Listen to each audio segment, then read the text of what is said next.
the prophet Isaiah, "Forget the former things. Do not dwell on the past. See, I am doing a new thing. Now it springs up. Do you not perceive it? They shall beat their swords into plowshares and their spears into pruning hooks. Nation shall not lift up sword against nation, neither shall they learn war anymore." Welcome to the Citizen Arts podcast series, Israeli Voices, Who We Are. Episode 8.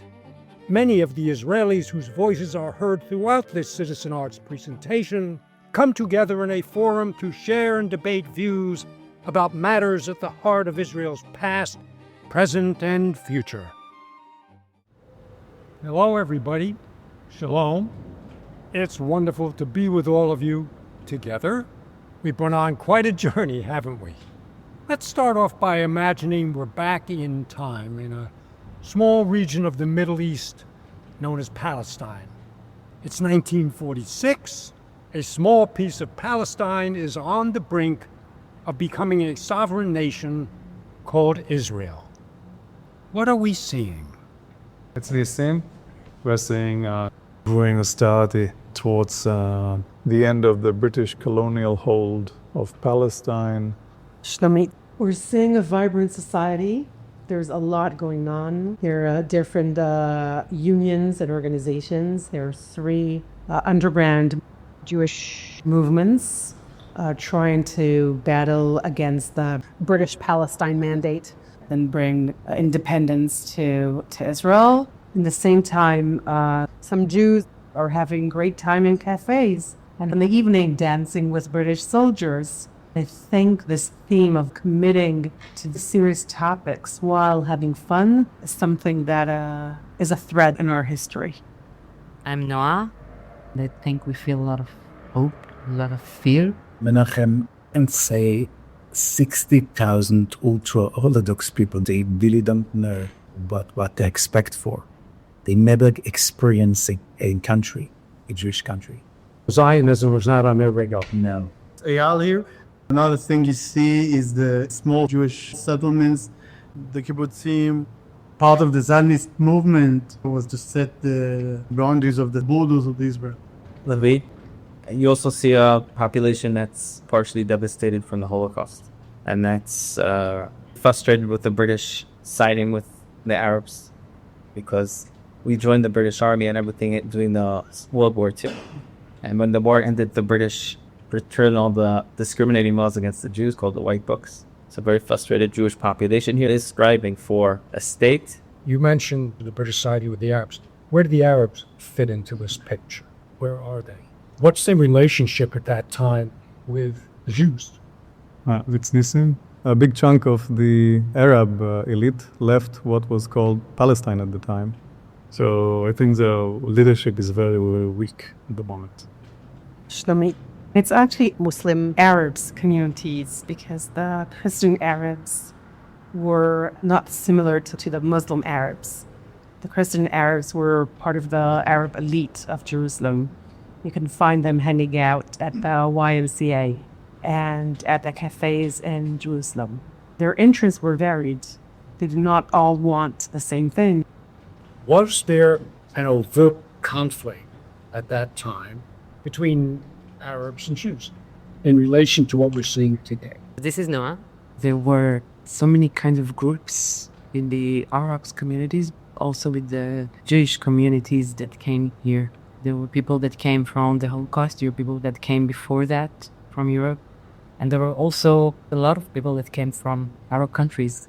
They spoke Arabic, they knew the culture, they came from there, like Yemen communities and stuff like this.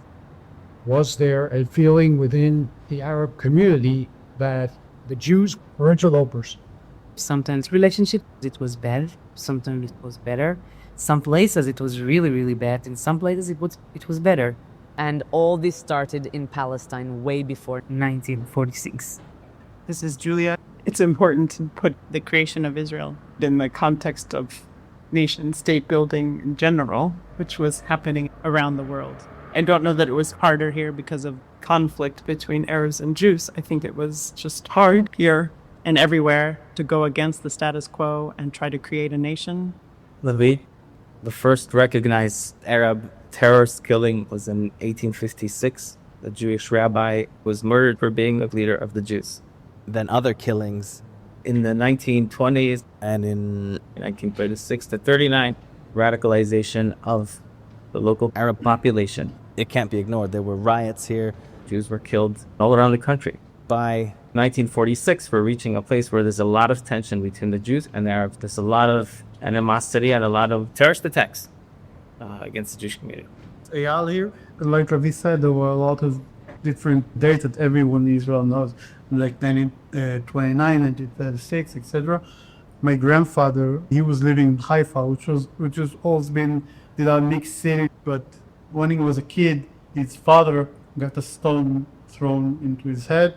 He was a very peaceful man, loving a creature. And after that, my grandfather, I wouldn't say hate, but something close to that, to the Arabs. As a Jew, when you go back and you look at the roots of conflict with Arabs and Jews and what's going on today, you see it was back in the past. Shlomitz, I think the British Empire was not that good with their exit plan. Wherever they left civil wars, whether it's India and Pakistan, whether it's in Kenya and Eritrea and Ethiopia. I think what we're experiencing now is part of the damage of not speaking to each other, not listening, not having any kind of reconciliation, not having any kind of plan or policy. It's chaos. And I think many of us in the last couple of years feeling this chaotic process more and more. Let's take this end of 47, 48. What happened? Levi, 1947, the UN comes up with the plan of partition to divide the land between the Jewish state and Arab state. They vote on it.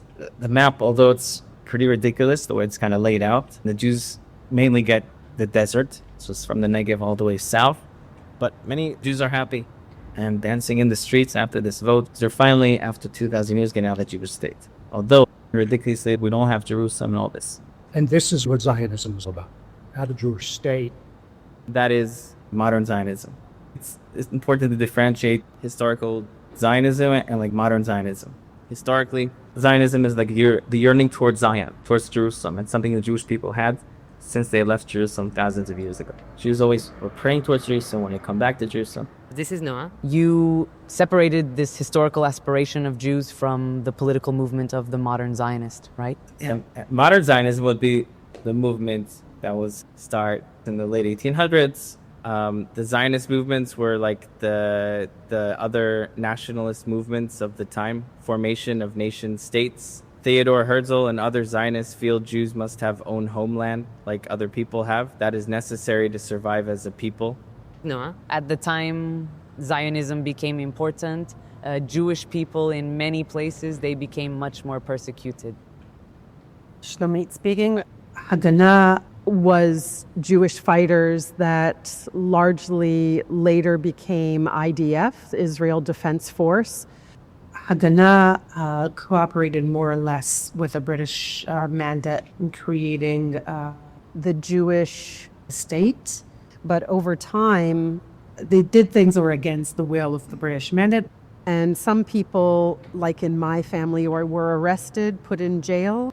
And so my grandmother writes a famous letter to her husband. He was in jail in Kenya. And she tells him how heartbroken she is that this UN vote was accepted, and how could the Jewish people give up on Jerusalem? And how is it possible that we'll have a Jewish independent state without Jerusalem? What is the point? The vast majority was dancing whole in the streets, but for my grandmother, that was an awful day.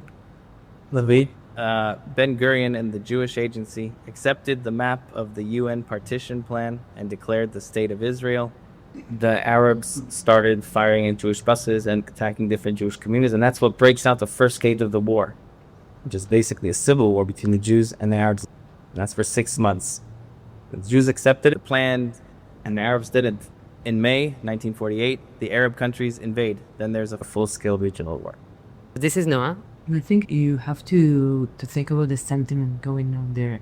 Because Zionism is not only the Jewish people wants Jewish country. After 2,000 years, but also, Holocaust. and awful things going on all around the world to Jewish people, and you want to be in your own place, safe and sound.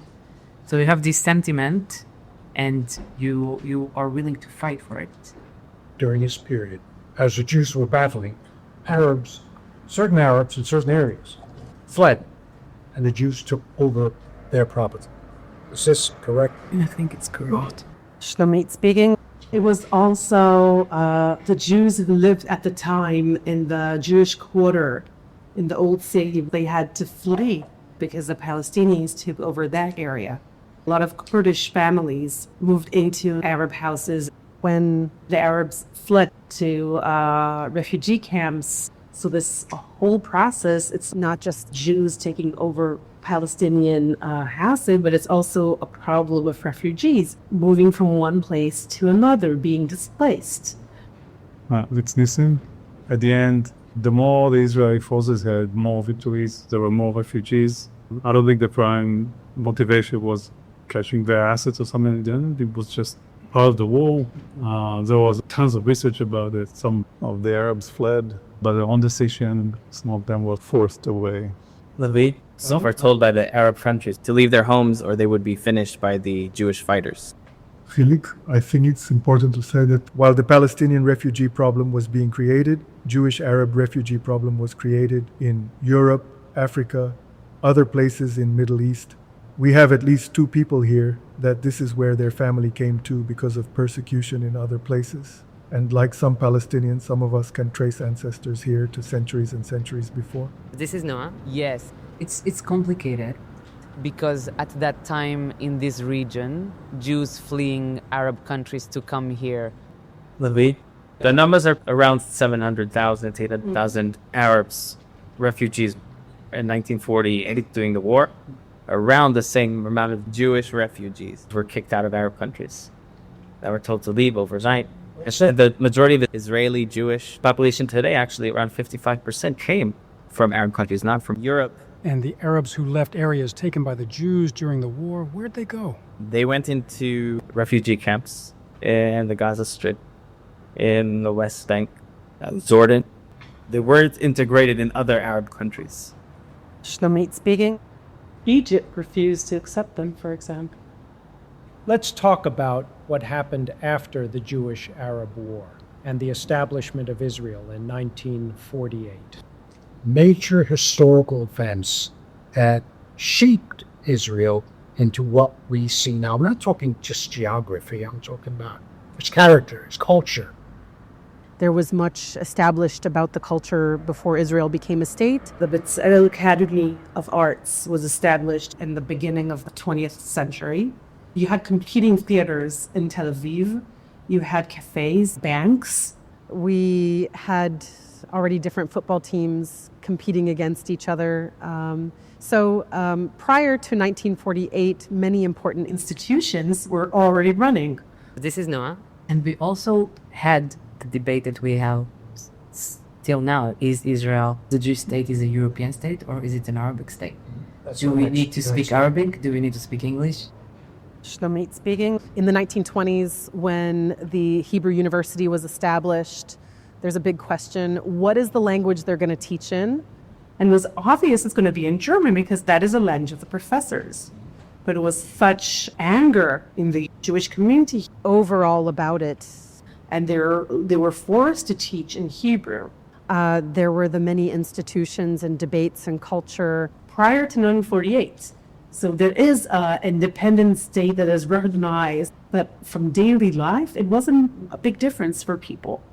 What was established in 1948? It's Nissim, a shelter.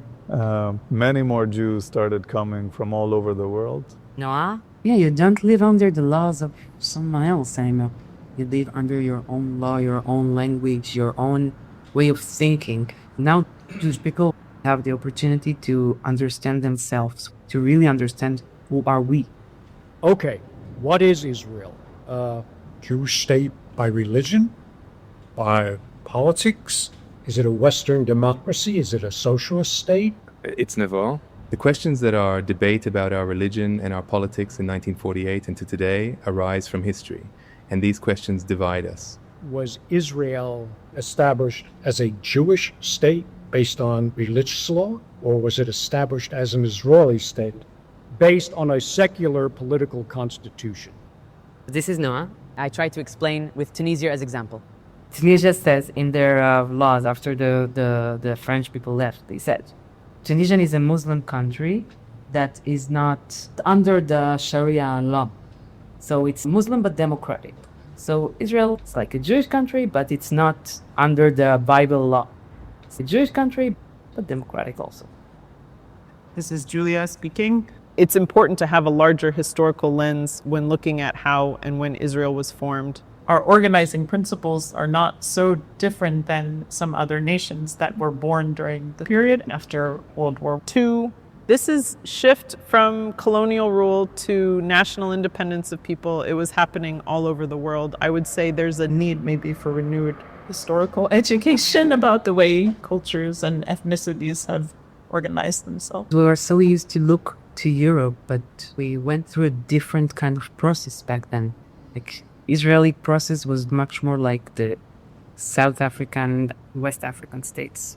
So Menachem, when you speak about religion and forming Israeli state, I can say a lot of Orthodox Jews in Jerusalem came here for many years before the country was established, and many of them didn't know what was happening. Many weren't interested in the idea of Zionism.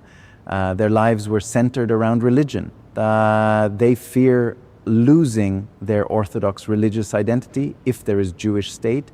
Even now, the Haredi community, almost 15% of the Israel population, are indifferent or against the idea of Zionist country. We could not anticipate when Israel was created how many issues this would create for our country. Levi, I think, back to your question, Israel was founded as a Jewish democratic state.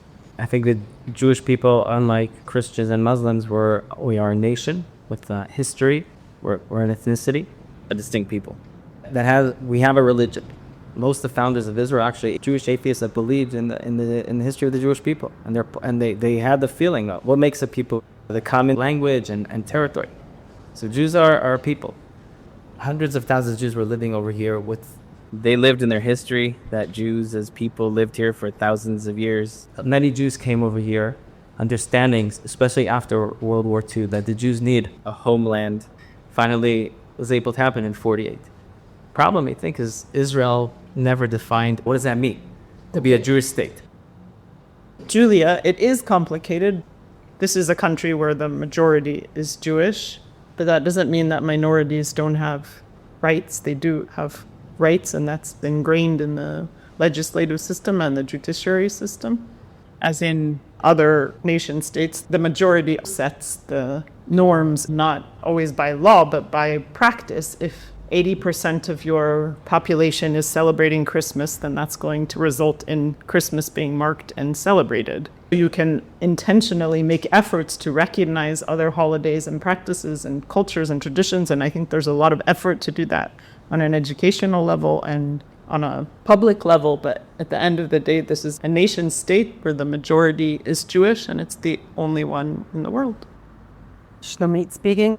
I want us to go back for a second to 1897. The first Zionist Congress was there. Jews in the salons of Europe were part of the elite, and they had their Congress. They voted for the future of the Jewish people. And that was the beginning of the forming of the goods and the bads of the Israeli political system. And once we had political parties, they were built upon the parties of the Zionist Congress. So the system was there and the problems was there. And I think there was always this element of anachronism in the Zionist movement. We were still basing our system on 1897. And now it's about 120 years later. Noah, I think that living in a Jewish state and being part of a Jewish state is something that we're not going to resolve, and it's okay that we will keep wondering about what it means to being a Jew, being an Israeli Jew, and so on and so on. What is it? These are all questions that I feel like we will go with them forever, and I think that's fine and that's good, because I think that's what you want when you establish a country. You want to have the permission to ask questions about yourself. But the other problem that we have now is that Jews are not alone here, and there are so many issues to address that we cannot address issues just as Jews. They are not just our issues. They are issues for everyone living here, Jews and non-Jews, and sometimes, often, Jews speak only to themselves. And Israel note. In episode 3 of Israeli Voices, we noted that Israel has been described as comprising 4 tribes: secular Jews, modern Orthodox Jews, ultra-Orthodox Jews or Haredi, and Arabs. Voices representing the Jewish tribes are well represented in our program. The Arab or Palestinian tribe, not nearly as much.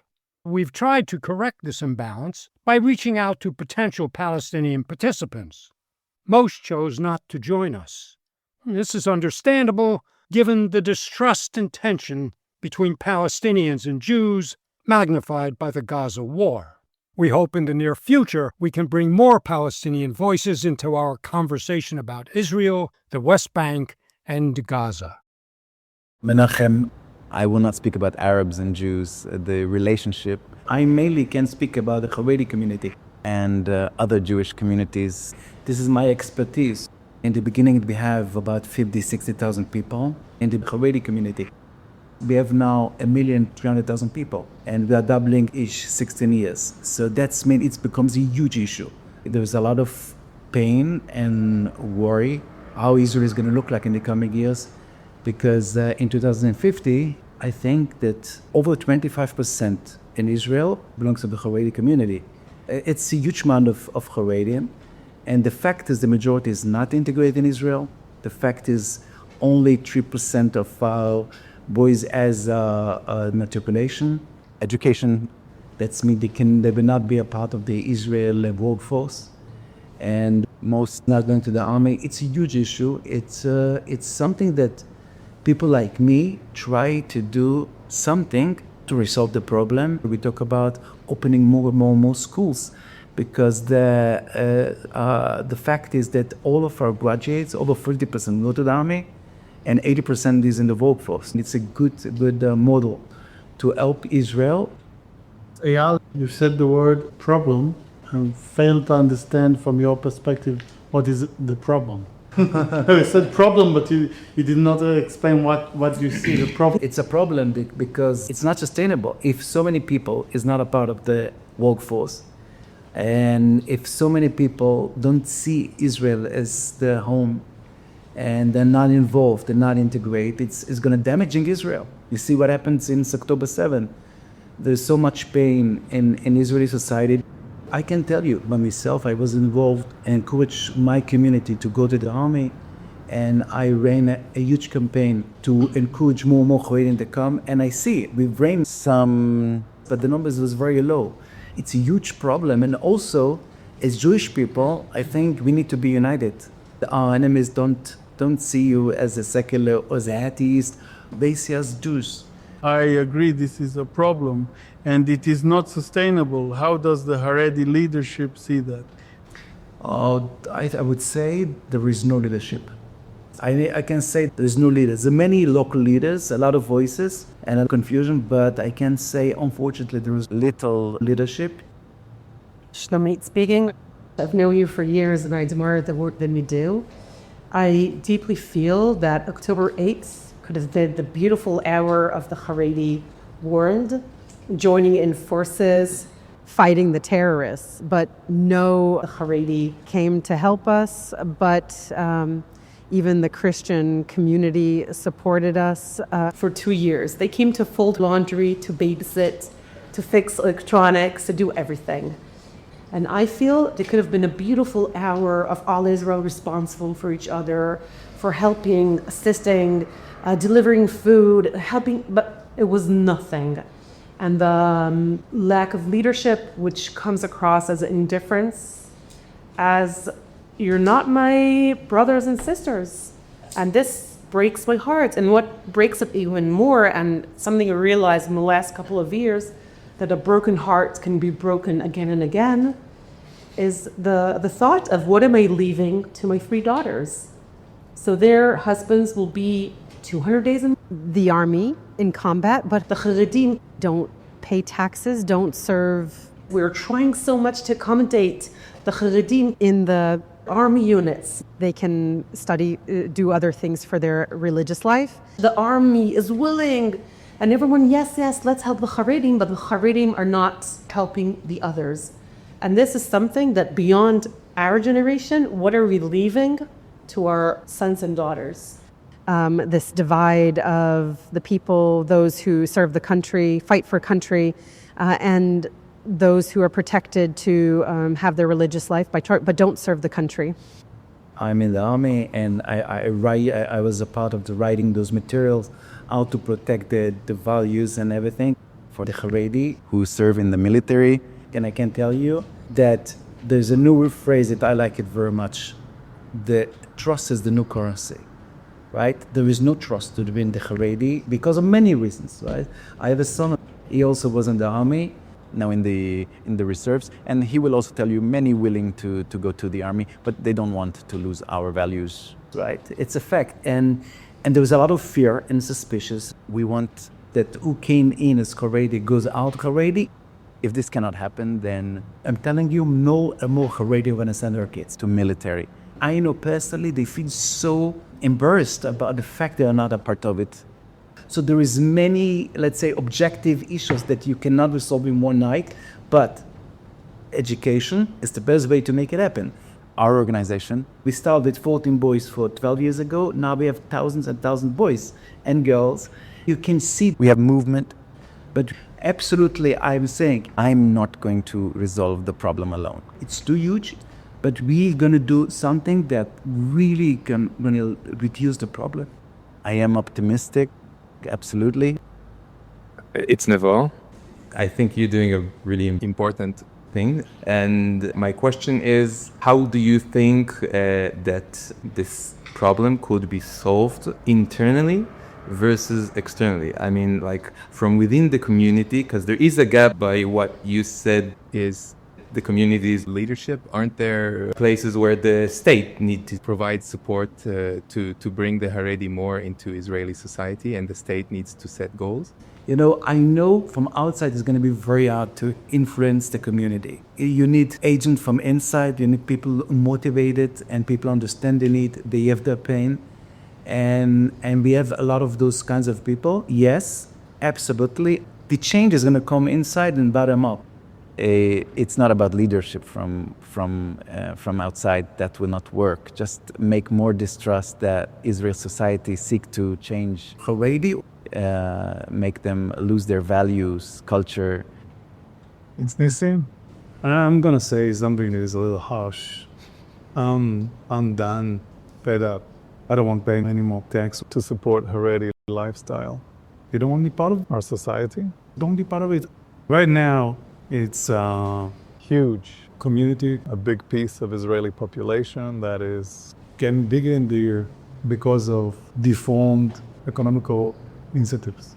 And I don't want to create more economical incentives to support them. We pay more and more in taxes, and what do they give back? No more economic incentives. It makes it worse, makes it easier for there to be no change. Like I really think that the government shouldn't be part of it. Everyone must be on the same field. You're paying tax, you contribute, you go to the military just like my kid. And once you're there, you serve like everybody else. And I want an end to you. Use your political force to take more money from me. More taxes? On that issue, I'm like boiling. Everyone I know, boiling. This is like this joke by this Jewish comedian says, what I don't like about self-hated Jews is that they make me hate Jews. So, like right now, this is a situation like I'm hating already Jews. Eyal, if you don't mind, Rabbi, I will be less optimistic than you are. I praise your work, but as far as I understand, you are not representation of the leadership of the ultra-Orthodox communities, and certainly not of the politicians that are leading those communities. And I think for like close to 40 years now, the Orthodox groups have been the balance in the elections in Israel. The only thing that the ultra-Orthodox politicians care about.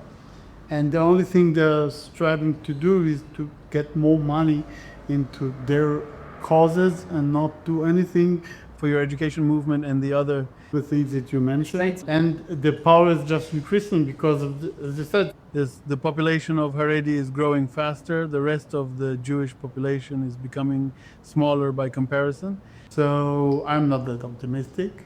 Money drives everything, and the money is speaking, and it's going to speak louder. I feel the ultra-Orthodox community is basically destroying the whole economic system of social democracy. That is basically saying, look, if you're weak, if you're incapable, we'll help you. Once you have such a huge group that gets more and more from the system and does not return to the system is destroyed. So this huge group of poor people that are choosing to be poor and want me, everybody else, to pay for that approach to life, to incentive it, it finishes all the foundations of social welfare. The social construction of the Israeli economy of taking tax, helping other people, will have been destroyed. Our country faces no bigger danger than this. This is Noah. I will say something in the behalf of the Haredim in the government and something bad also. I was in a meeting that discussed political leadership, that include political leaders. After the 7th of October, they did say that the only government offices that went into action and knew what to do in that day were the offices that had ministers from the Haredim parties. They have a lot of tools because they've been there for a while, and that's the bad thing I'm going to say about it. I was watching families of the hostages coming to the Knesset and speaking with certain ministers. The ministers were like, what do you want us to do about it? That was like heartbreaking, because even though you are the person from the Haredim party, you still belong to the whole public. Rabbi Bombach, you said things about why Haredim being part of the Israeli communities will be good to Israel. But I'm asking, do you think it will be good also for the Haredim community, for the people themselves, for the men and women? So I would say in all history, communities who are stagnant, they are gone. The only way to continue the Haredi movement is to change. Those for government should know there's a new generation, there's new needs. But the fact they're ignoring the problems and just seek to gain more money for the Haredi community is terrible. And this actually damaged the Haredi community. The younger generation is going to become secular. I asked my mom once why Haredim don't go to the army, and she said they protect us by praying, and that's good. But then 20 years later, my mom, she was like, it's gone too far. Absolute now. If you'll excuse me, I'm going to jump in here. I think we can see that Rabbi Bombach is one of the people who's trying to make change.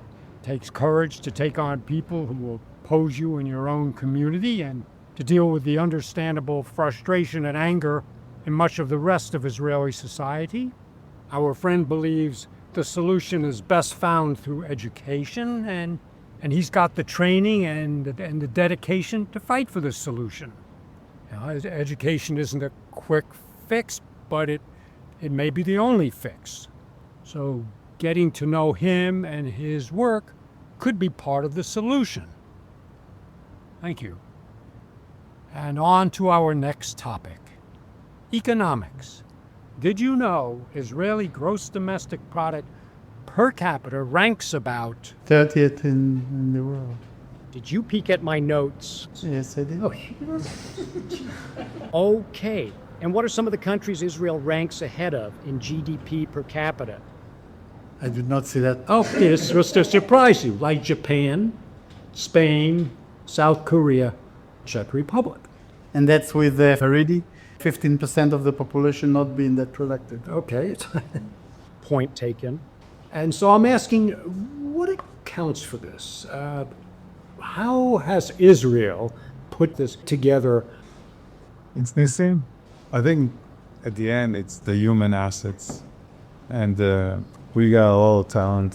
And that talent created institutions, investments in academia and technology. Also, we got a huge gift from the collapse of the Soviet Union. 1 million Soviets came over, highly educated, motivated, as they gave us a serious boost in times where actually we had a lot of obstacles.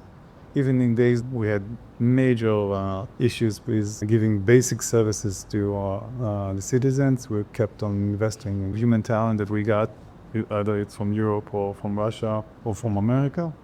Investing in that, developing that. Of course, everybody talking about like the high-tech boom came from the technology needed for security of the country, for military. But it is much beyond that. High tech is exactly the right match to make the most of the Israeli talent and the know-how. Eyal here, and I want to, in a way, object to what Nissim said, because I think talking about the Jewish human resource, the Jewish mind, it's stereotype for anti-Semitism, that we are smarter than the rest of the world, etc. I would prefer not to use that. We can make a study about genes of the Jewish people, but I would not go there. I think that necessity is normally the foundation of every invention. And in Israel, it is a country with no natural resources. It is a country surrounded by enemies who want to attack it, which had to generate a very sophisticated army, better in technology than the enemies, because if you have less in numbers, you need to be better. And I think that eventually necessity is what ruled here. Shlomi, I think one of the core values of the Jewish people was innovation, creativity, to overcome challenges we had. As Eyal said, we didn't have much land, we had lots of enemies, we didn't have natural resources. We had to do something, we had to create, we had to make something from nothing. Once we had core values that were shared amongst the whole society, that was an engine for growth. And I think in the last 15, 20 years, we're seeing a decline in that. Levi, maybe not like DNA-wise we're smarter, but if you go back 3,100 years ago, the Jewish child is learning the Jewish ABC from the Torah, when most of the world is illiterate. So there's something that was key value in Judaism throughout thousands of years about educating. And for example, the Talmud, which was a major book for the last 1,500 years that Jews were studying, is about asking questions and challenging assumptions. When we come here, like you said, we have our back against the wall. So we need to innovate. We need to, we don't have water, so we create the drip irrigation system. But I think it's a combination of that together with the Jewish mindset of thinking out of the box and challenging it and not taking anything for granted, like challenging our assumptions. I think that allowed us to evolve to where we are today. It's Neval. I think that there are two main factors in this process. The first one is the education mindset of Jewish people in general and in Israel in particular. And I think you have one of the highest percentage in the world of people with first college degree here in Israel. The second factor is the army. Most young people coming out of high school go there for 3 years to serve, and they become very competent and confident to be individuals. At the same time, they learn common mindset, function as team. And when they come out, they know to march together for the good of all. This carries into their profession. Noah, it's also management learned in the army.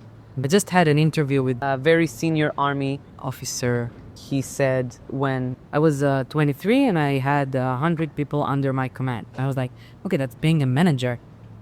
It's Nissim. I have examples of amazing talent that come to our country. A well-known Israeli writer wrote about his dad. He had a PhD with 11 languages. When he moved to Israel, he couldn't get any job in academia, which he could have got many other places. So he ended up as a librarian. And Eli Mokir, the history economics professor who won the Nobel Prize. His teacher from Haifa was a famous professor who came from Germany. So much talent coming to this country. My math teacher in high school, he was PhD, who could not find other position. He taught math in a fuller, hardcore way, and that is a huge gift that we got. Of course, all the other stuff that was mentioned by others here, it is definitely true. All the obstacles, the necessity of the army. But we started with a lot of talent because so many exceptional people emigrate to Israel, and it's a reason why so many other people here succeed. There's tons of research about it. One of the things we're seeing here in the last 15, 20 years that everyone is talking about is the weakening of our infrastructure of human talent, and that's very dangerous for us. Around the world, there has been an increase in wealth, dramatic, of course, you all know, in recent decades. And along with that has come an enormous growth in many countries in disparity in access to that wealth. It doesn't matter if they're a democratic country like the US or a socialist country like China. What about here in Israel? Is there a disparity? And if so, is the inequality built into the system? Or do all still have pretty much equal opportunities to climb the economic ladder? It's the same. My perspective is that it's a merit-based economy. If you're a talented and hard worker, you'll get your chance in the private sector. You said merit-based. That's what I said. Talent, like your skills, your talent. I think it's very hard to track data of inequality in Israel because I think there is a huge black hole in the data in Israel about inequalities. So to talk about inequality over the years in Israel, it's very, very hard to actually come to conclusions. But there is enough data to indicate the gap in inequality is closing. This is Noah. I don't have the data in front of my eyes, but I have my family and my friends in front of my eyes, and I can see how my boyfriend, for example, is from a Yemen family, 8 sisters and brothers, religious, and he's the only one with first degree in his family, the only one. His parents came to Israel in 1950. I'm third generation in Israel, he's second, and we live together, and it's like earth and sky, the differences between us, because his parents weren't born here, And my parents were. I totally agree that Israel can provide opportunity. One of the greatest things about being an Israeli is having that, but it's not the same for everybody. You still have all kinds of people living in different dimensions that affect how they have opportunity. Absolutely. yeah, and not because they are stupid or something. They are not. They're brilliant. But they must struggle because they may not have preparation to take opportunities. And there are many like that in Israel. This is Julia. We talk a lot about the data versus the feeling. And even if the data says one thing, many people feel otherwise. I think it's important for listeners to understand that, yes, this is still a social democracy, and we have socialized healthcare, and every person who's an Israeli citizen has access to that healthcare, irrespective of their religion or anything. We have social services that are not perfect, but they are certainly available. So if you are in need, you can access services. They're not perfect, and it can be hard, but I think that creates a safety net, even if economically there are large But still, it's inequities. Agreed, and I think we are very lucky to have what we have. I agree with that. I'm just saying that at the end, when you have the knowledge and when you have the experience, you know how to navigate this country better. And a lot of people still don't have the access to this kind of knowledge. The gap in inequality and knowledge and wealth is closing, and we can see it generation after generation. Not sure how Even much it is closing. Chilik, gap may be closing, but economically things can be a struggle for the average Israeli. To buy house or apartment, the average Israeli will have to work double the time than an American colleague. Cost of living is super expensive. Every car that you see here is double the price in America, and fuel is 2.5 times than America. Do Jewish Israeli and Palestinian Israeli citizens have the same economic opportunities? This is Chilik. I would say yes and no. On one hand, there is definitely a big gap, but it's getting smaller. On the other hand, I would like to see two things happening. One, my country doing a better job of equal budgets and better infrastructure related to Palestinian citizens. And also, the Palestinians with Israeli citizenship are more trying to become Israelis by feeling part of this place and contributing.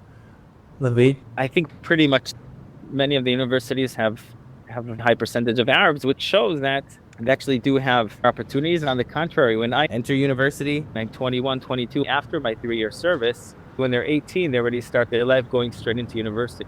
So I gave 3 years of my life to the country and only then start my life, you could say, well, they already could do it straight out of high school. It's never, it's not equal, but I think that Israel is doing a lot to close that gap. A lot of times, it seems like it's too much. The exams that the Arab students must pass in order to get to the university, to be physicians or to be engineers.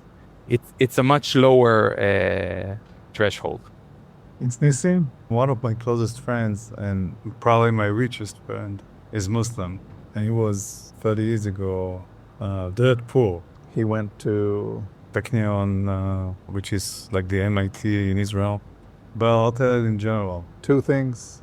If you don't speak the Hebrew language or the English language well, you won't do as well as your peers that have the same talent. That's the first one. The second one is there is a lot of ties in the Israeli economy that comes from being in the military service. A lot of connections, a lot of social mobility go through the military, and most Arabs are not part of it. So they're not in that pipeline. They don't understand the codes, the norms.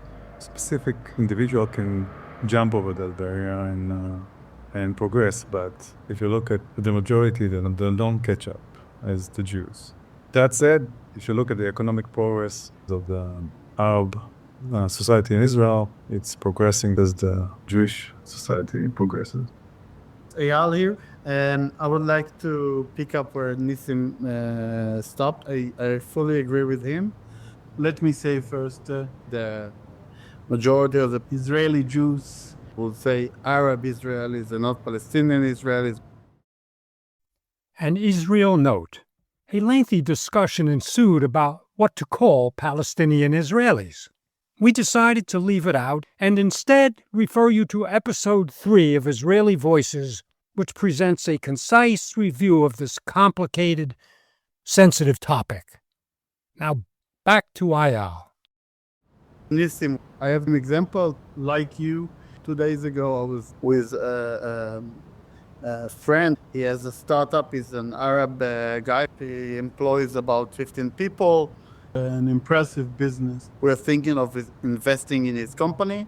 This is in the individual level. However, if you look at the total society, for example, not everybody has the same birthright to be Israeli citizens. Like Nissim said, going to the army creates different statuses. And like Hilik said, if you look at the government funding of the Arab municipalities, it is way lower. So the discrimination is built up in the system. However, an Arab individual can do very well in Israel.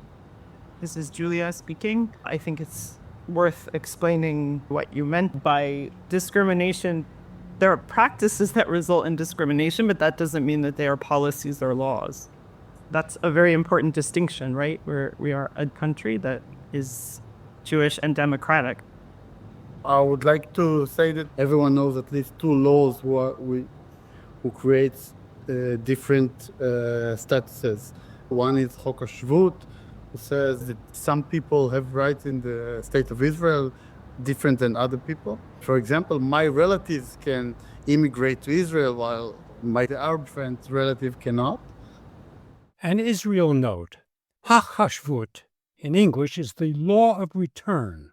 It's the core legal framework for how Jews and certain other people obtain Israeli citizenship. It's a foundational law expressing the idea that Israel is a homeland for the Jewish people.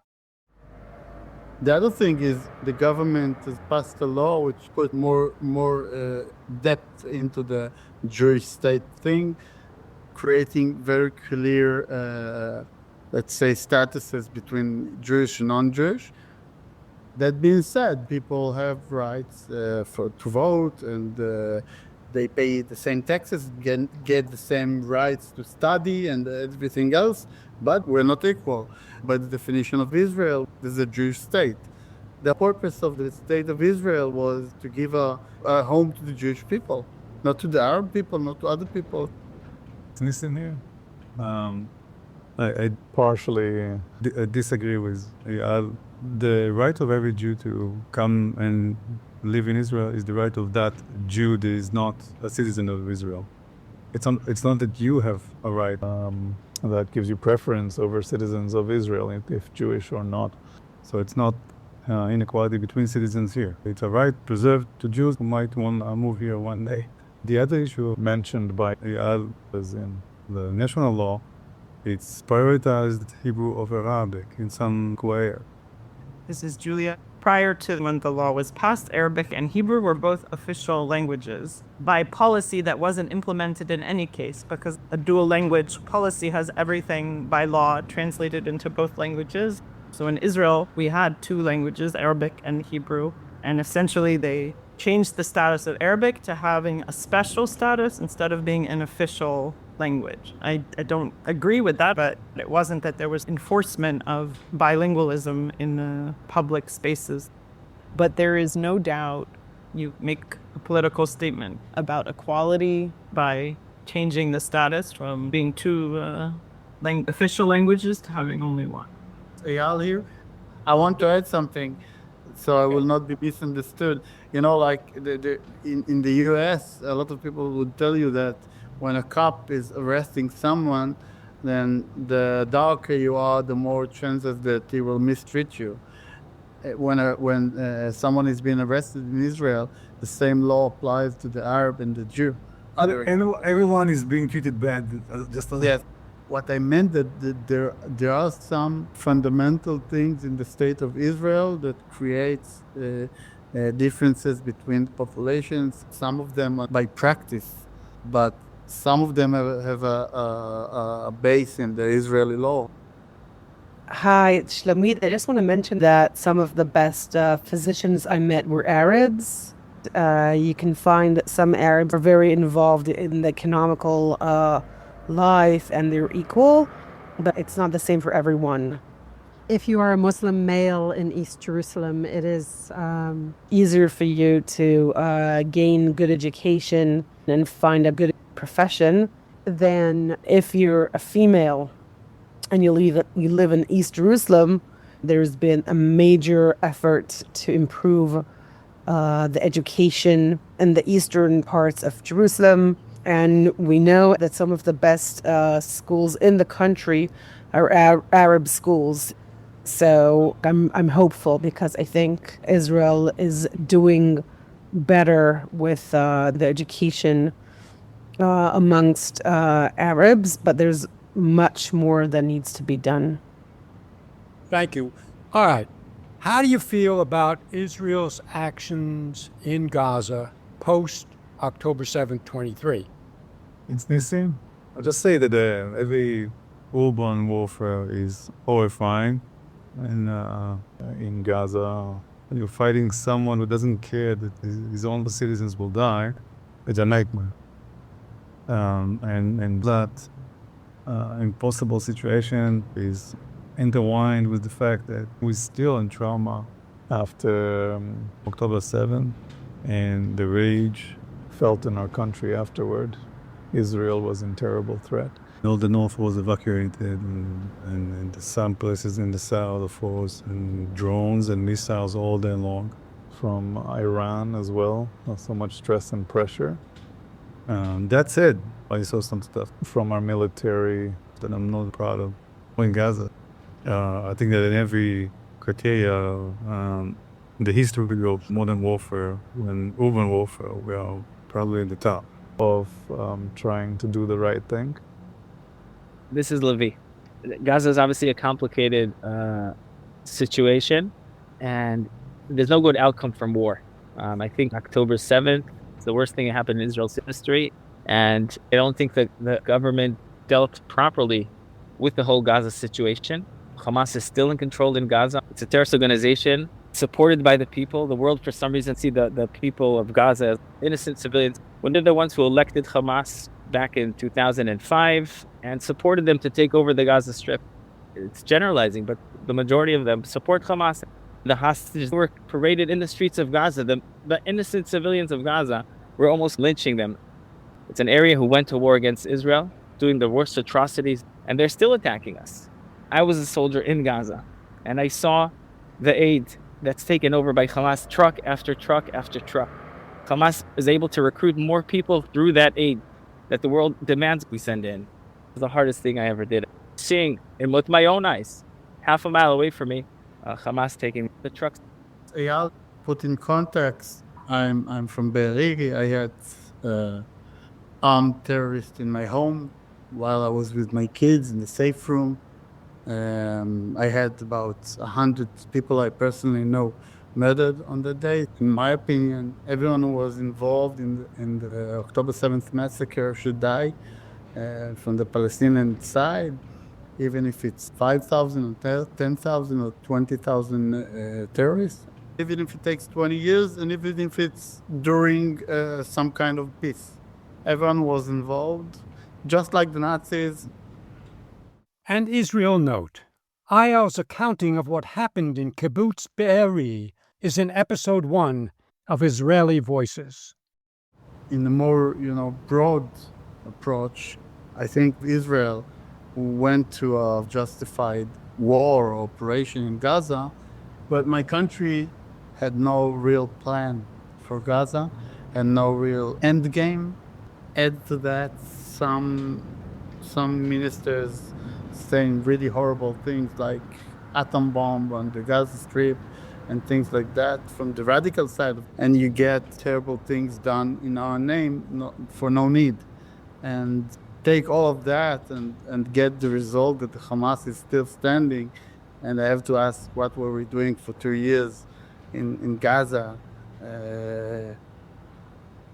Killing thousands of people, leaving the Hamas on its feet and ensuring war for the next 50 years or something. So this is the main accusation I have for the Israeli government. And I think the outcome is people blaming us for bad things. And maybe there is anti-Semitism and they would blame us anyway. This is Julia. To respond to the accusations of genocide, it's very important to push back on that and try to understand why people use such hyperbole without, of course, diminishing that war is terrible. It's never. I think it was too much of not trying to solve the problem properly. And I think military operations should have been stronger. So it takes less time. Shlomit, the lack of policy and long-term planning was quite evident. It seems there is no plan. It seems that Netanyahu did his best to please his political partners and not to think about the state of Israel and its security. And I think we're in a very bad place, and a lot of innocent lives in Gaza and a lot of soldiers were killed. Life is so precious, and we always should choose life and choose peace, and that was not evident in the works of this government. How do you feel about the figures being put out by the authorities in Gaza and through various media sources of 75,000 Palestinians killed in Gaza? Do you feel that's valid or not? This is Levi. It's a joke. Sorry. Okay, according to the Gaza Health Administration, the Gaza Health Administration is Hamas. For some reason, they're considered like credible. So what you're basically doing is listening to a terrorist organization, to one side of the story, and believing it. that, yeah, tens of thousands of people were killed. Shlomit speaking. I don't know if it's real or not real. I'm sure innocent lives were taken. And I don't think that every person in Gaza is an enemy. And I don't think that so many people should have been killed. But something that broke my heart is the lack of stories of people in Gaza giving bread or something to wear to our kidnapped people. We know that hostages were kept in Gazans' house and they were sexually abused and they were not given food. Even in the Holocaust, we had stories about people saving Jews and taking care of them, and there were no such stories. I feel that we did not hear about the good Samaritans of Gaza that kept hostages and made sure they will be well respected and returned to Israel safely. This is Hilik. Jim, where do you have this information from? 75,000. That's frequently what we hear in the news in the States. So I'm, as an individual, cannot say if it's real or not real. Is those 70,000 all innocent people? Probably the answer is no. But even so, how does it make me feel? Yes, I'm not happy. But when you say something like that, it sounds like we're the bad people. Israel did not start the war. I think that our listeners should remember it's not like two democratic societies are fighting each other. The other side is taking advantage that we are trying to be moral.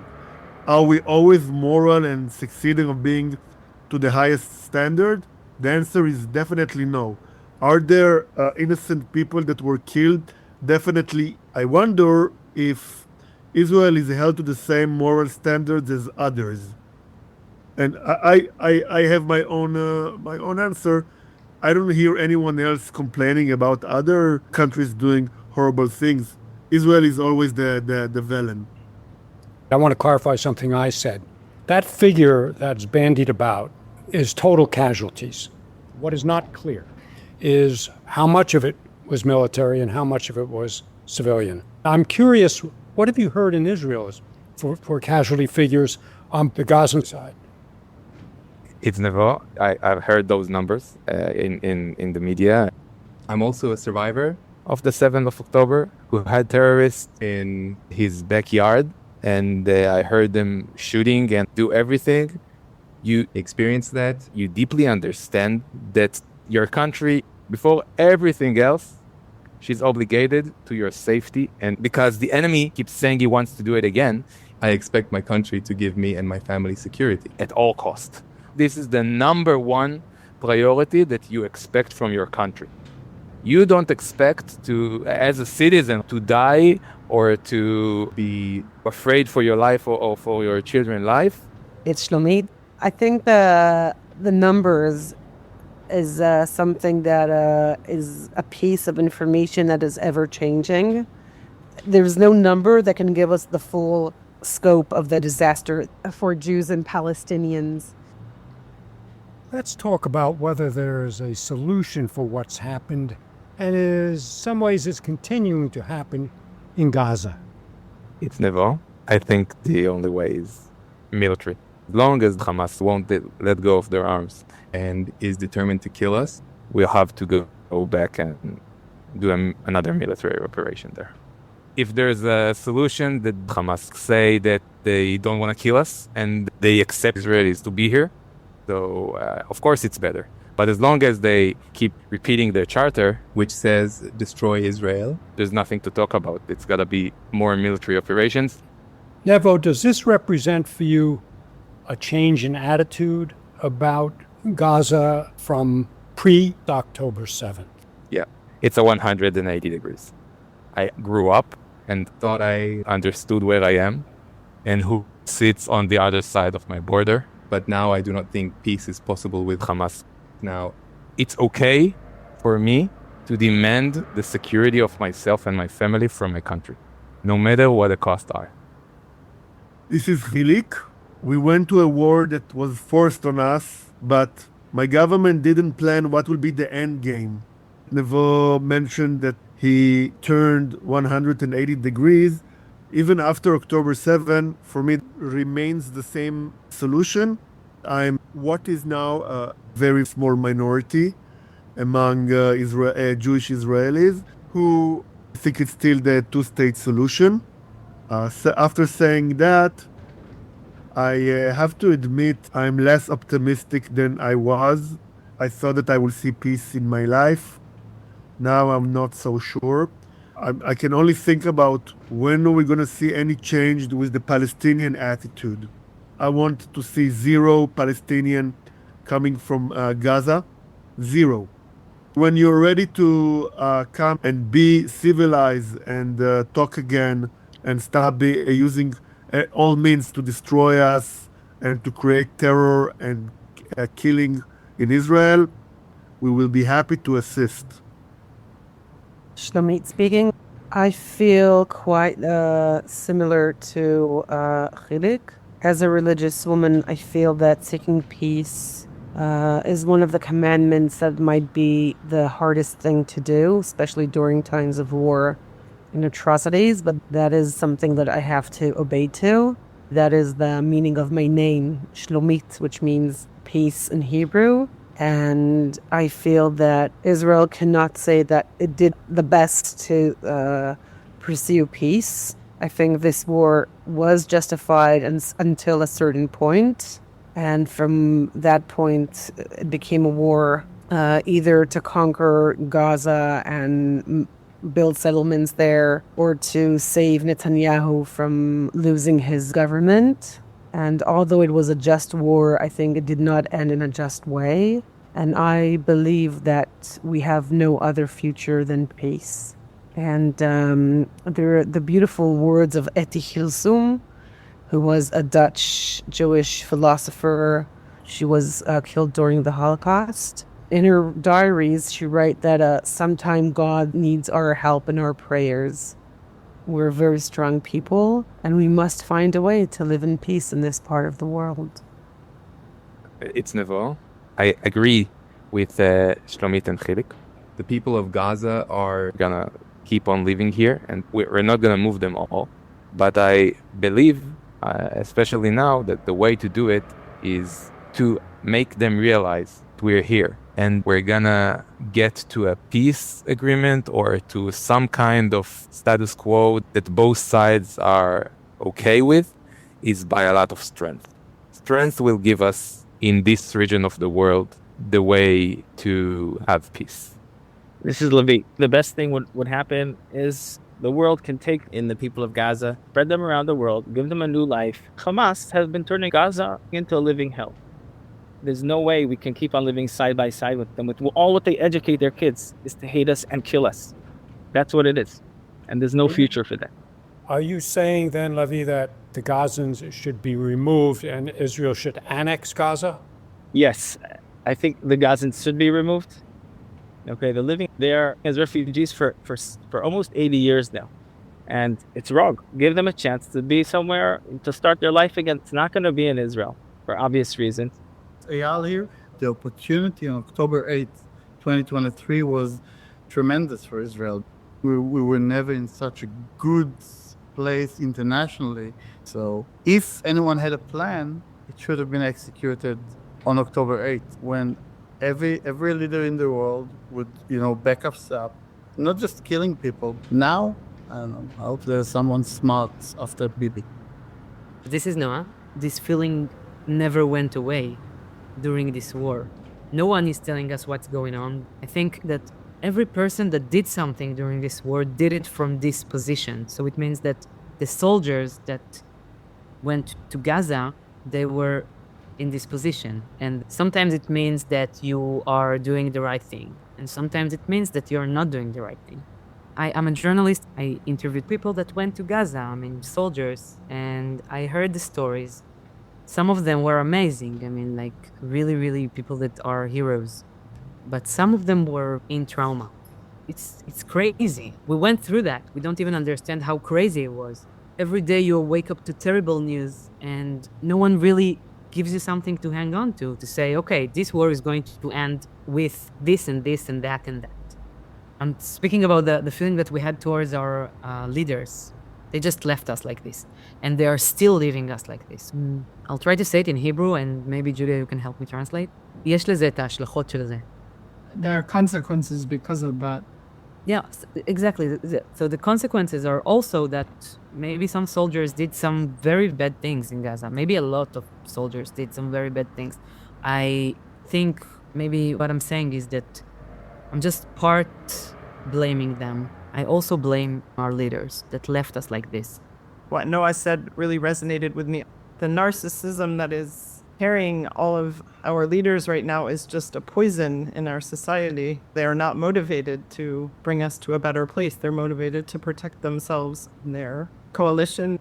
My heart breaks for that as a person who has, deeply committed to bettering my society, to being a part of it.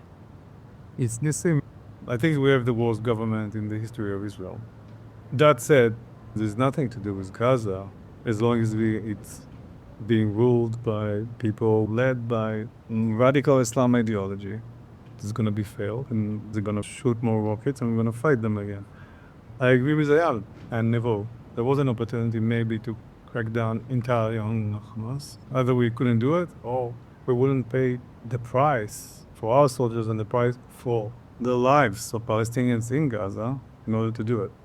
So it's still there. If Muslims want better lives, they need to reform themselves and fight the tyranny among their leaders.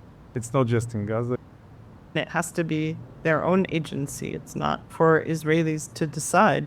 But if they choose a path of Hamas and radical Islam and terrorism, then we don't have a choice but to respond in kind.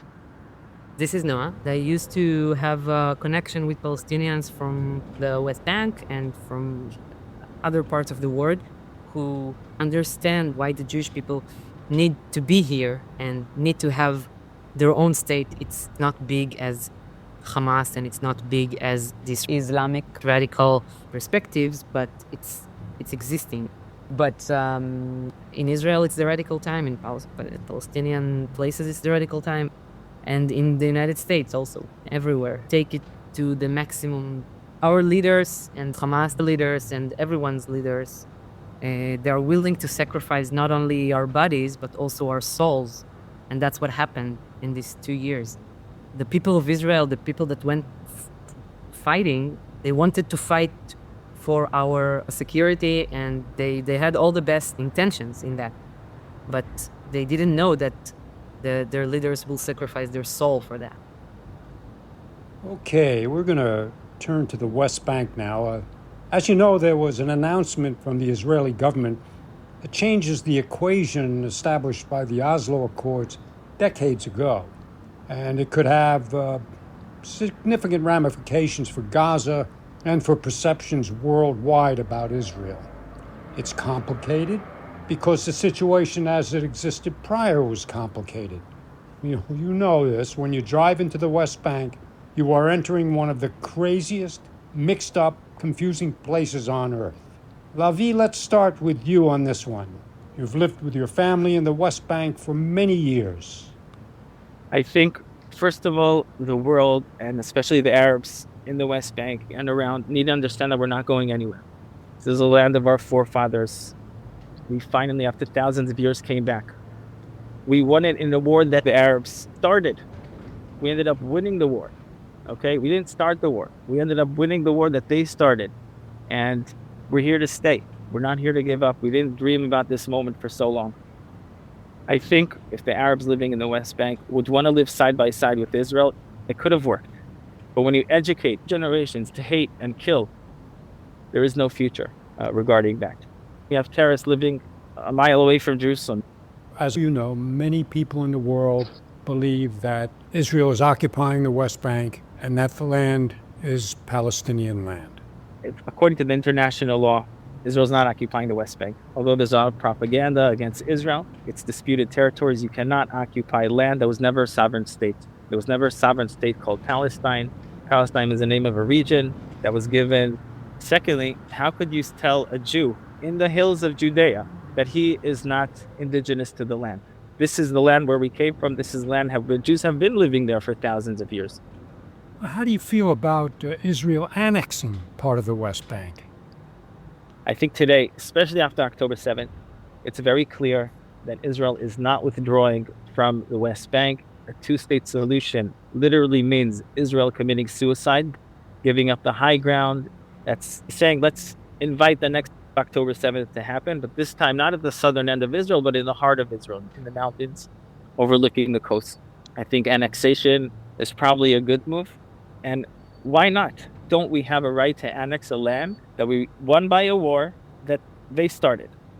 Are you talking about annexing the entire West Bank territory, or would there continue to be areas that would remain Palestinian?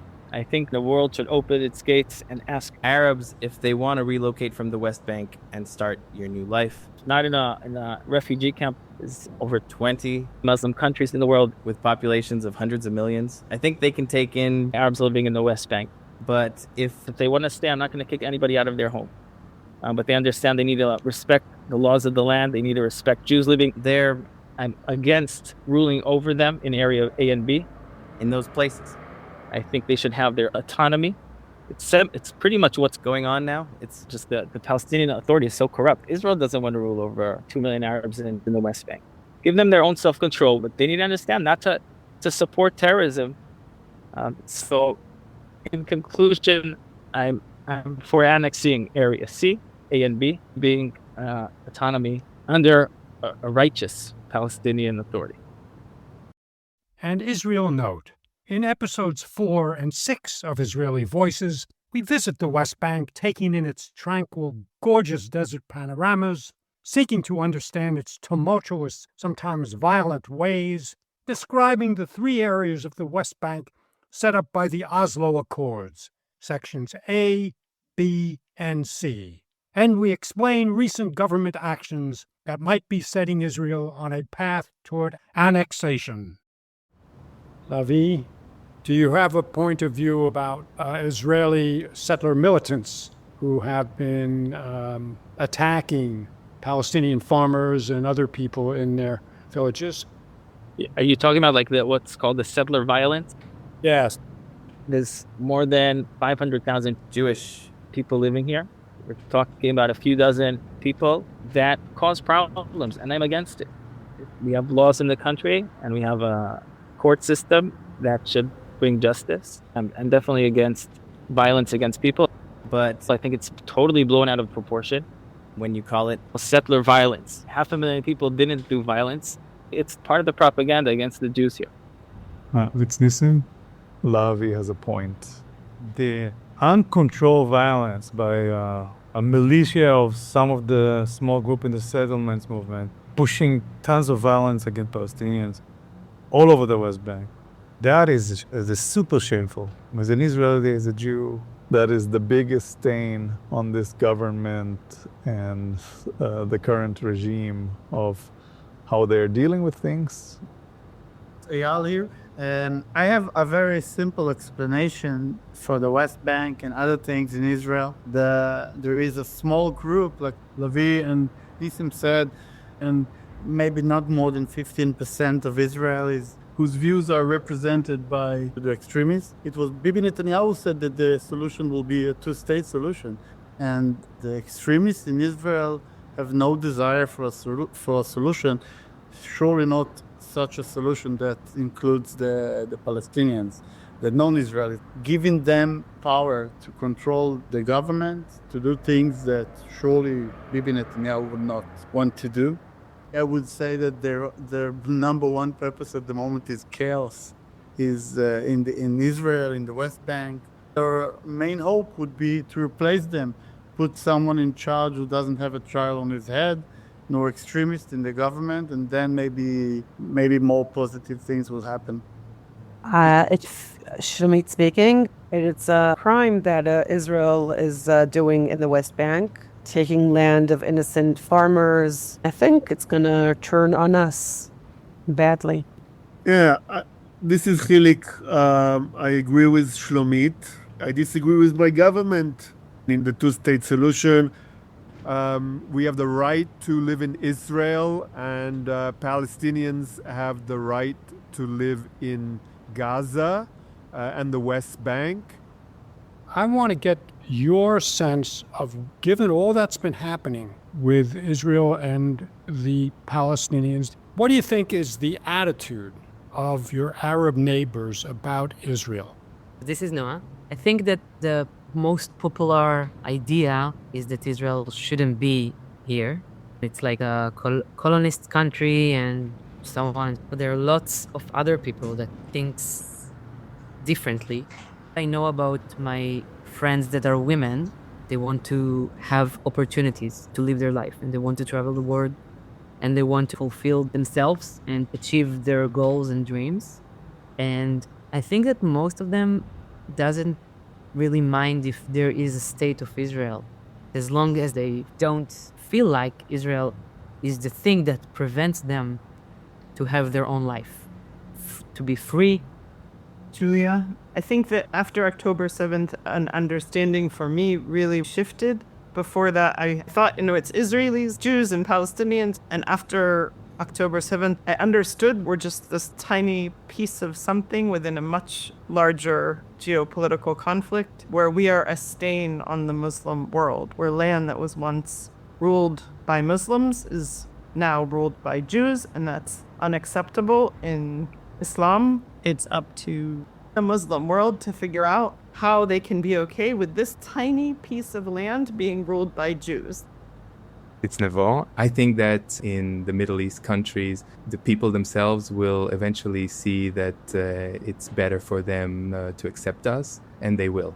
I believe that they will want to live peacefully near us. I think that their leadership has big interests of having relations with Israel, like we see for a few countries in Abraham Accords. And I think that when governments work more together and there is more business, we will travel together and have more cooperation and better understanding of each other. Is there anything Israel could or should be communicating to the Muslim world that would perhaps open doors to better understanding that would really have some potential for breaking through political, religious, cultural barriers? This is Noah. The cultural gap, I think maybe that's the key, because the gap between Arabs and Israel is not big. The majority population of Israel came from Arab countries. Most of our grandparents speak Arabic. We grew up on the Arabic songs, Fayuz and Kulthum and everything else. This is one of the things that we can talk about. The other thing is the colonialist, the narrative. It is so far away from the truth. We've been here, part of this area the whole time. We belonged here for the entire time. Nevo, I think of only two things. First of all, we're here and we're gonna stay here. And the second is that we don't want to harm anyone. We want peace with you. It's Shlomit. I want to second Nevo and add that for me, the sign there is so much arts here that gives me hope. As a poet, for me, it's never been only about the military and how much power we have. It's also about the value of life, of culture. 800 years ago, Arab, Muslim, and Jews were having the golden age of Islam and Judaism. Maimonides wrote his work in Arabic because that was the language of the scholars. There's a lot that is shared between Islam and Judaism. Chilik, I think what the Arab nations around us should understand that we are both very complex societies. I think that many Israelis would like to see us being welcomed in this region. It's not very nice to be outcast and be alone in this neighborhood. I would like to meet some neighbors to make real friendships. Okay, friendship. Let's take that to what Israel's narrative should be when speaking to other parts of the world, particularly the U.S. and Europe. The situation, as you all know, is very different now from what it was right after October 7th. What should Israel be saying to people who are questioning Israel's actions in Gaza, who are overtly hostile toward Israel to a degree just not seen before? This is Levi. I think most Israelis kind of don't know what to do anymore. Israel, since the beginning, is held to a double standard. We don't deserve to defend ourselves without being critiqued on. It's sad because we're fighting a just war against evil. Israel maybe could work on its PR, but there's 10 million Israelis, there's billions of Muslims who are supporting this propaganda, social media. I think we should invest much more in social media and getting people out there to really spread the word. I think it's probably our biggest challenge. Definitely invest a lot in the PR, and maybe honest people will see a different light.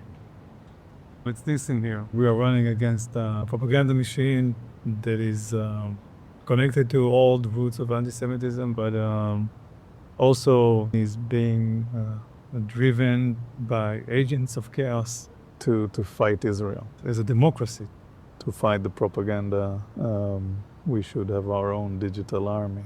But, as I said before, this is the worst government in the history of Israel, so they can't run anything well. And I think that I'm not sure it's even possible to change because the global narrative is no proportions. It's like a cosmic energy all focused here. A propaganda machine against us, but also something that is much deeper than that. Islam needs to find its way to do a reform. So they are not at war with us. It's their own journey. There's so many issues with human rights, with women's rights, with corruption, endless problems. And they need reforms.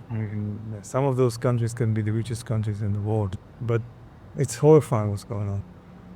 I don't think that Israel can do much about it. It's not being the nice guy, it's not offering peace, because we've tried that. This is Julia. Even with my family in the United States and certainly with friends and wider circles of acquaintances, figuring out how to talk about Israel today is not easy. I think part of it is straightening our backs, holding our heads up. This is an incredible place, this place called Israel. It is not a perfect place. It's not a perfect democracy. It's figuring out itself. And I think Eyal's description of the government and some of its missteps is extremely accurate. But the core of what is here is quite remarkable. And I see it in the different kinds of students that I teach, which are across the spectrum of Israeli society. Excuse my language now. They're going to say a lot of bad shit about us outside of our borders. And not everything that's happening here is good. That's true. And we have to stand up to them and we need to shout out about them and fight against them so that they're not pulling down our society. Eyal, first I want to agree with what Nissim said. The lack of proportions in the treatment Israel is getting in the world is terrible. However, I think we can change that by being better. I mean, if Israel will go in good directions, we will not get this treatment. We get this treatment because we give ammunition to the Muslim forces working against us, and it is a big machine, and it's very hard to fight it. However, if we will be on our course of peace, if we have some kind of arrangement for the West Bank, we will gain so much. And once we will have good relations with our Arab neighbors, which I'm really sure that we can have, there will be peace here and the bad sentiment can go away. But as long as we keep fighting and have no goal, no direction, okay, then we are facing a machine that we cannot defeat. This is Noah. Israel is this very tiny place that has everything. All kinds of religions and all kinds of people. And we have different opinions and we have great discussions. And I really wish that we had a way, just to open a window and let these voices be heard outside. Therefore, I feel that Israel is an important place of interest for the US and the Western world. Her values and the way it works are similar to the Western world. Israel is the country that the Western world should maintain the closest relationship, especially in this region. This is Hilik. I think Ben-Gurion said something like this. It doesn't matter what the world will say. We need to do the right things for us. And we need to continue on the path that our forefathers gave us. It doesn't mean that we do not listen to what our allies and friends are suggesting. But we need to be smart. We need to know how to play the game. Jews from America says that our PR is terrible. So maybe it's about time that we start doing real work about that. For the last 2 decades, Israel was passive. Zionism was always about being active and try to be positive and to bring solution. I would like to see Israel doing this again.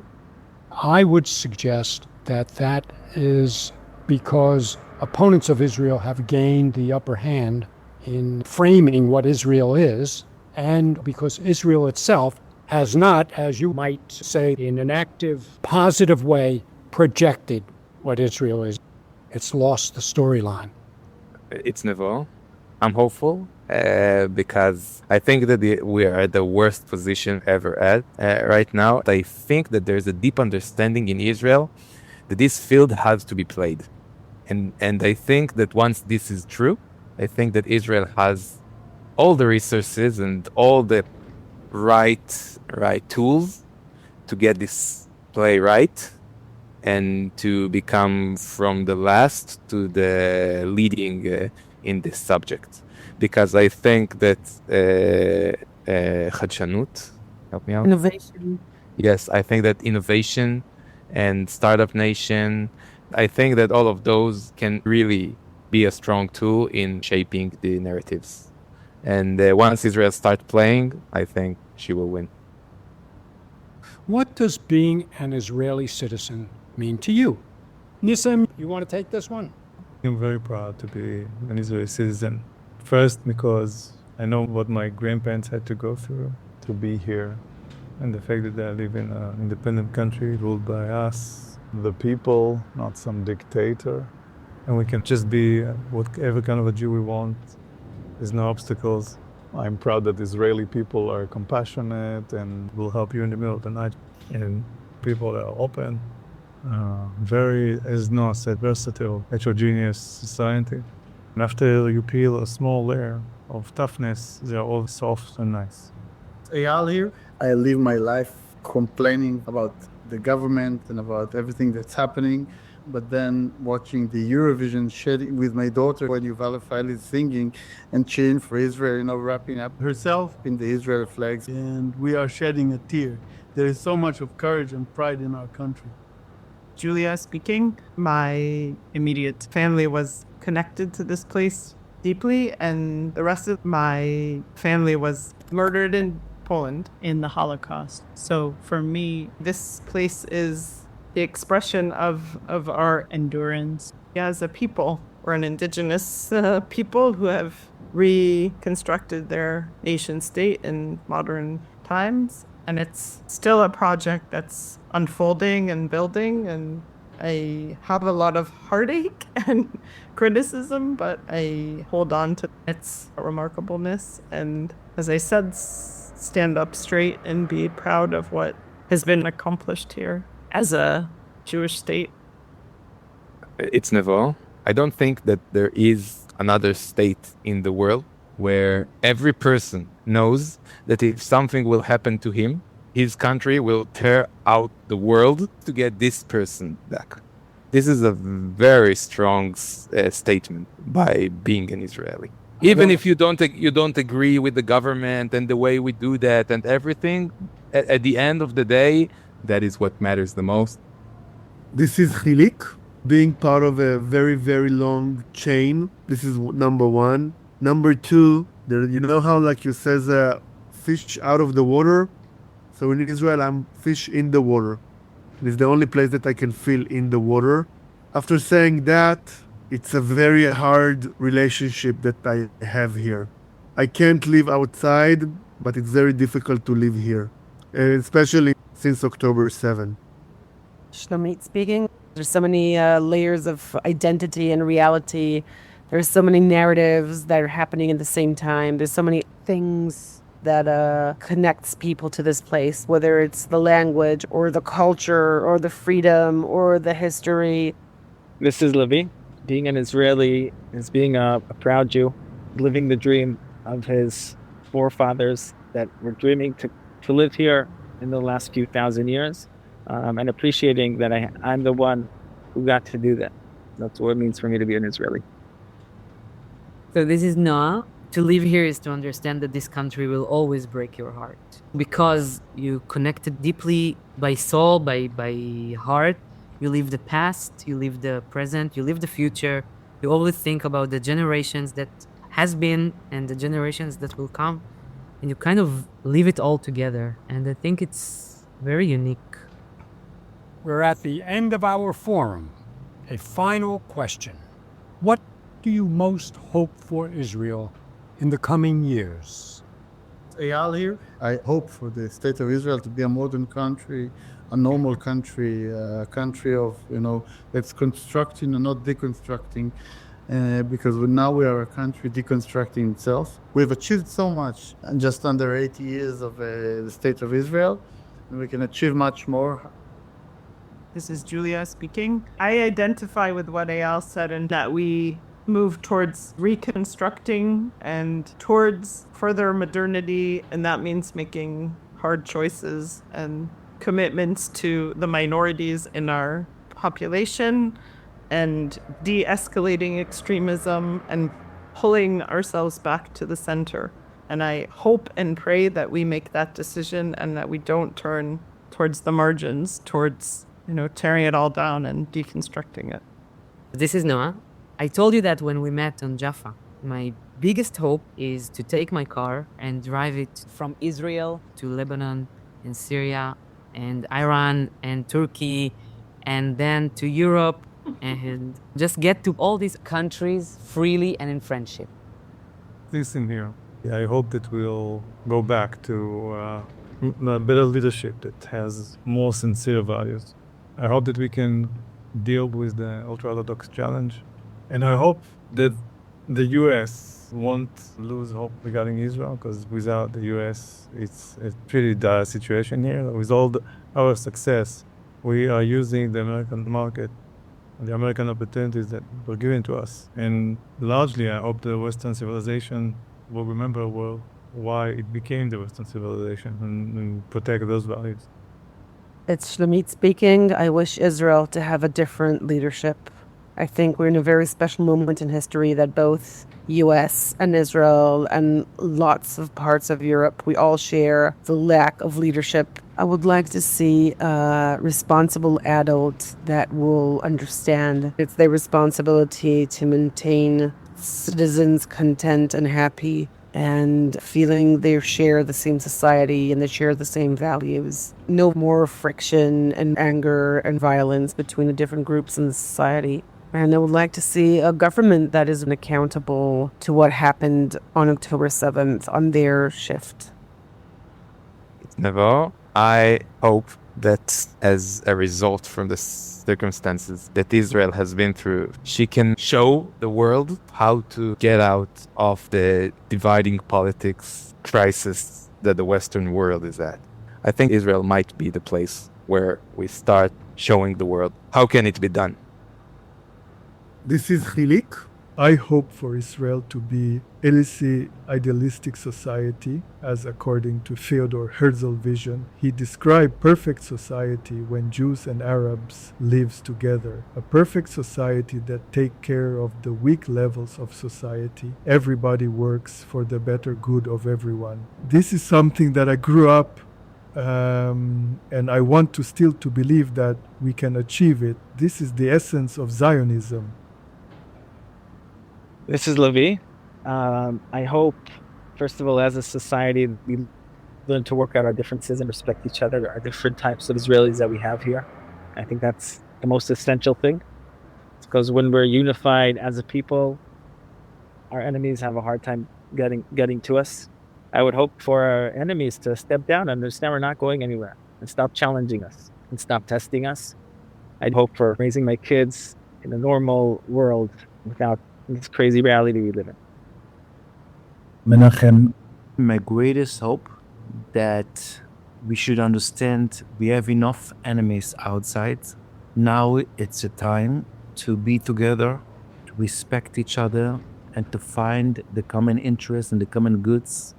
And my dream to see the secular people much more respectful to the Jewish religious identity. And my friends in the Haredi community are integrated in the workforce, in the army, and all over.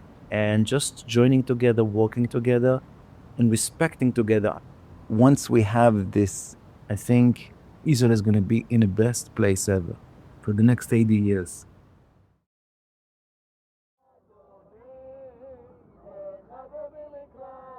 Shabbat sundown. Shabbat means rest, and that's what we have here. Jerusalem at Shabbat is something else. Modern tumult abruptly ceased, near silence, near immobility, near serenity in this modern, topsy-turvy, ancient land. Oh. Thinking about the hospital I just left. You travel, unexpected things happen. And I ended up being zipped from our forum to the hospital in an ambulance. An Israel note. Jim's unexpected happening is related in our Citizen Arts podcast, My Heartfelt Journey, Life Restored by a Medical Miracle. A lot of the medical staff in that hospital are Palestinian, including my doctors and the nurses. What a loquacious, friendly crowd. They were great. And they leave me more hopeful that someday we'll be able to do a Palestinian version of Israeli Voices, Who We Are. Speaking of hope, somebody told the hospital staff we were doing podcasts.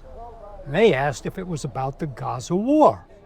And I said cleverly, no, it's about getting to peace. One of the doctors sort of scoffed, said, there's not going to be peace, there's going to be war and more war, because powerful people on both sides want war, because that's how they get and that's how they keep power in the Middle East. This pipsqueak of a nurse piped up with passion, we have to work for peace. The alternative is living forever hopeless. That is not an option. And many on our Israel journey have said about the same. And may their voices be a blessing. Singing in memory of the past and hope for the future.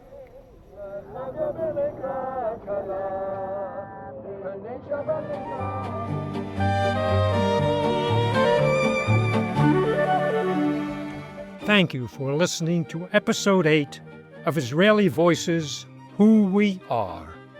Many thanks to all who have given us their voices.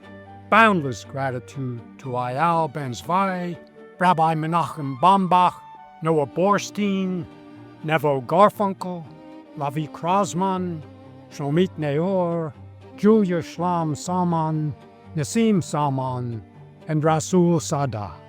They are detailed in our show notes.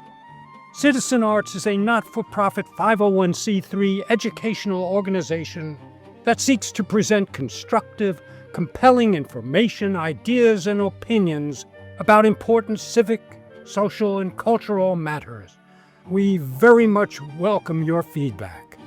Dear listeners, please stay healthy in mind and body, wealthy in goodwill, and wise in action. I'm Jim Gabe, Citizen Arts founder. Jill Gabe is executive producer. Jeff Lewis is producer and artistic director. Hillik Wald is our Israel field producer.